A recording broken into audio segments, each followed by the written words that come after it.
15वें राष्ट्रपति के चुनाव का परिणाम आ चुका है और द्रौपदी मुर्मू 2/3 मतों से जीत गई हैं। वहीं यशवंत सिन्हा जो लगातार दम भर रहे थे, तमाम राज्यों से समर्थन मांग रहे थे, उन्हें 1/3 मत हासिल हुआ और इस प्रकार से द्रौपदी मुर्मू की भारी जीत कह सकते हैं।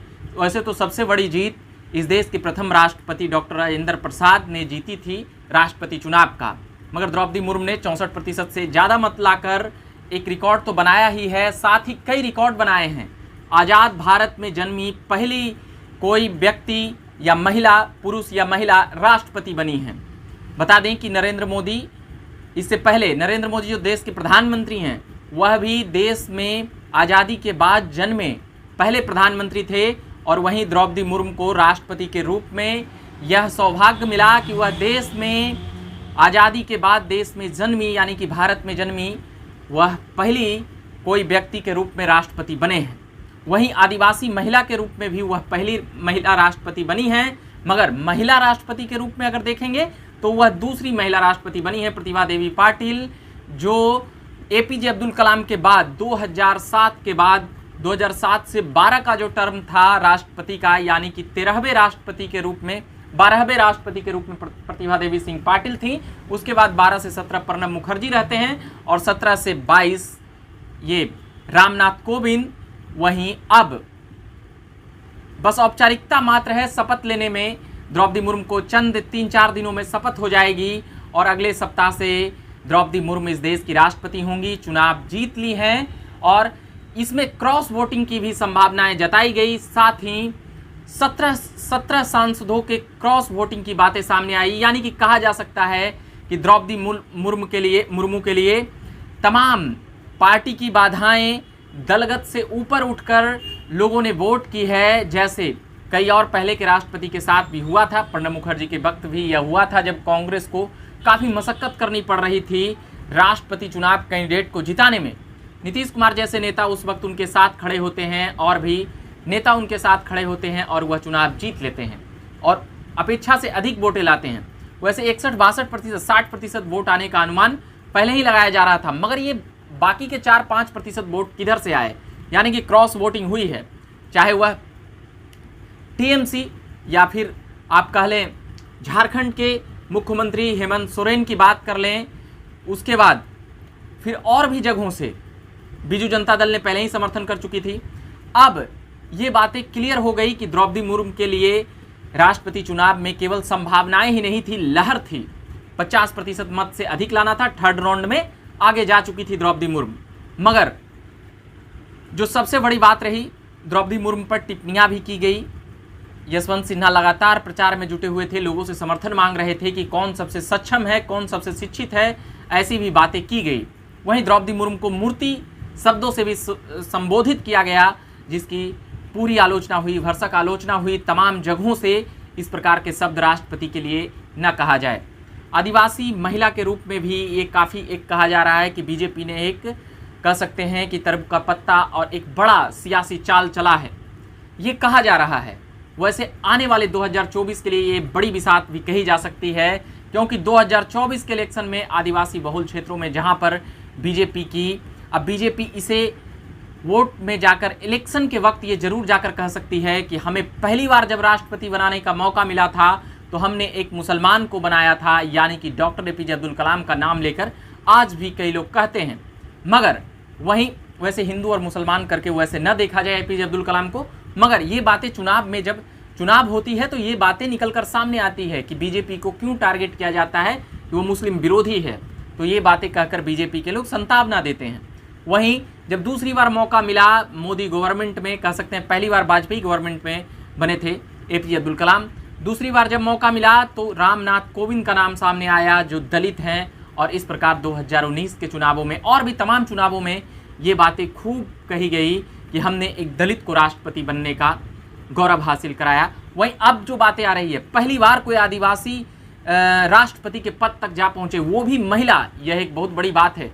वैसे द्रौपदी मुर्मू के जीवन की पर बात करेंगे, मगर जिस प्रकार से उनके राजनीतिक सफ़र की अगर हम बात करें तो पहले द्रौपदी मुर्मू जिस प्रकार से मिनिस्टर रही उड़ीसा में, मगर पिछले 6 वर्षों से वह राज्यपाल थी झारखंड के। वैसे बता दें कि पिछली बार भी द्रौपदी मुर्मू का नाम चला था राष्ट्रपति के लिए, मगर अंततः वहाँ पर नाम सामने आया रामनाथ कोविंद का, जो सभी को कह सकते हैं कि अचरज में डाल दिया। इस बार भी लोग अचरज में आ गए कि द्रौपदी मुर्मू का नाम सुनते ही।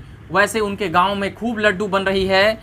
उड़ीसा के मयूरभंज जिले के रायरंगपुर क्षेत्र के निवासी हैं द्रौपदी मुर्मू। उनका जीवन शुरू होता है एक शिक्षक के तौर पर। वैसे तो एक मतलब कह सकते हैं आदिवासी का जनजीवन किस प्रकार से है और किस प्रकार से उनका जीवन का यात्रा रहा। उनके 2 बेटे का निधन हो गया, उनके पति का निधन हो गया, उनके माँ का निधन हो गया, उनके भाई का निधन हो गया। मगर वो छोसा लगभग 2006 से और 2014 का जो दौर रहा उनके लिए बड़ा भयावह रहा। इस दौर में कोई लोग टूट सकते हैं, कई लोग बिखर सकते हैं और कई लोग उन तमाम चुनौतियों को स्वीकार करते हुए आंसू पोंछकर आगे बढ़ सकते हैं। इसका सबसे बड़ा उदाहरण द्रौपदी मुर्मू ने दिया और 2015 में बीजेपी ने उन्हें झारखंड का राज्यपाल बनाया। उसके बाद से ही उनका कह सकते हैं कि वहीं से एक नज़र था। और जिस प्रकार से संघ और संघ परिवार के तमाम संगठन और उनकी पार्टियां जुट गई द्रौपदी मुर्मू के लिए माहौल बनाने में, और आदिवासी और दलितों को जिस प्रकार से संघ और संघ परिवार प्रमोट कर रहा है, ये कहीं ना कहीं आगे की राजनीति को संघ परिवार में जो चिंतन शक्ति थी, वनवासी कल्याण आश्रम के जरिए जो एक सेटअप कर रही थी, जो संगठन के जरिए सही रिपोर्ट कर रही थी, कई चीज़ें जब अवार्ड मिल रहा था, पद्म अवार्ड मिल रहा था, पद्मश्री पद्म भूषण जैसे अवार्ड जब मिल रहे थे, हलधर नाग और भी ऐसे कई नाम हैं, केरल के कैसे संगीतकार, कैसे लेखक, कैसे वाद्य यंत्र बाजन बजाने वाले लोगों को जब यह मिल रहा था, जब वहाँ पर राष्ट्रपति भवन में उन्हें सम्मानित किया जा रहा था, तो यह भी बातें सामने आई कि उन्हें दिल्ली तक जाने के लिए भी पैसे नहीं थे। मगर फिर भी एक ने तो पत्र यहाँ तक दे दिया पद्मश्री, जब उनको नामित किया गया कि आप हमें जो भी अवार्ड है, जो भी हमारी राशि है या जो भी हमारी अवार्ड है, वो हमें हमारे गांव, हमारे जगह पर भेज दें, क्योंकि हमारे पास जाने के लिए, वहाँ तक जाने के लिए किराया नहीं है। यानी कि एक परिवर्तन हुआ है और उन चीज़ों को देखा जा रहा है। इसमें उन संगठनों को भी श्रेय जाता है जो संगठन लगातार उन रिपोर्टों तक, उन लोगों तक पहुँचने में सतत जुटे हुए हैं। इसलिए वो तमाम लोग बधाई के पात्र हैं। मगर फिलहाल भारतीय लोकतंत्र में दूसरी मर्तबा ऐसा हुआ है कि देश के पहले नागरिक कहलाने का हक महिला को मिला है, और पहली बार ऐसा हुआ है कि कोई आदिवासी महिला को यह हक दिया गया है, वह देश की पहली नागरिक होंगी। वहीं यह भी एक बातें सामने आती है कि उड़ीसा में बीजू पटनायक के, मतलब कह सकते हैं बीजू जनता दल जो वहाँ पर है, नवीन पटनायक ने भी समर्थन दिया था, उड़ीसा के ही हैं। और भी जो लोग समर्थन नहीं दे पाए वह भी इस ओह-पोह में थे कि हमें समर्थन कर देना चाहिए, मगर उन्हें विपक्ष का धर्म भी निभाना था। मगर वहाँ पर भी कई लोगों ने विपक्ष का धर्म नहीं निभाया और क्रॉस वोटिंग वहाँ पर भी हुई।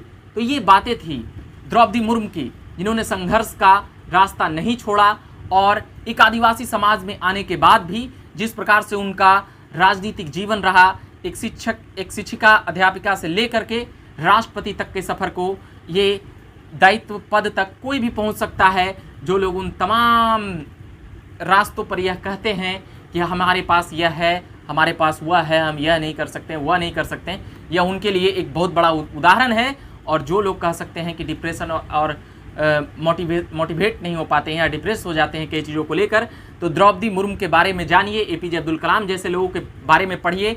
इस देश में एक बहुत बड़ी परिवर्तन की एक बुनियाद आज रखी गई है भारतीय लोकतंत्र में। अभी के लिए मैं इतना ही कहूँगा, और भी मैं कहानी किससे लेकर आऊँगा। फिलहाल भारत के 15वें राष्ट्रपति के रूप में द्रौपदी मुर्मू अब बन गई हैं। अब बस औपचारिकता मात्र बाकी है। 3 दिनों बाद, 4 दिनों बाद हम देखेंगे कि भारत के पहली आदिवासी महिला राष्ट्रपति होंगी और भारत में जन्मी पहली कोई राष्ट्रपति बनी हैं। मेरा नाम हुआ रविकांत और आप देख रहे थे झकास भारत। धन्यवाद।